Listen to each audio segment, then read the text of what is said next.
Good morning, everyone. Welcome to your final maths lesson for a long weekend, and it's the final one we're going to do on subtraction for a while. As you can see, the numbers are a little bit bigger than the ones we've been using before. This time we've gone up to thousands, and the first questions are about crowds at some kind of sports event. But don't worry too much about those numbers being big, because actually, if you look closely, those numbers are pretty close together. So what I want to do is use the same method as we used yesterday to count up from the smaller number up to the bigger one. So I would use a number line.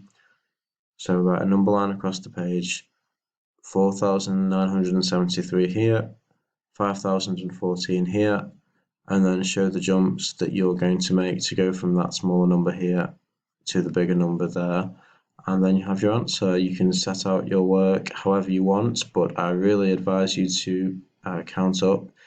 If you can do some of them mentally and just write the number sentence, that's fine. If you want to show the number line for all of them, that's fine. I would like to see at least 2 number lines though from everybody. So even if you can do it mentally, I want to see you use a number line for at least 2 of them, just so that I understand you can do it. So other than that,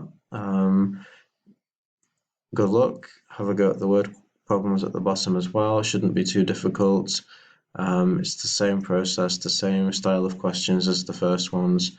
So that should be fine. Any questions, just save them for the group call, and good luck.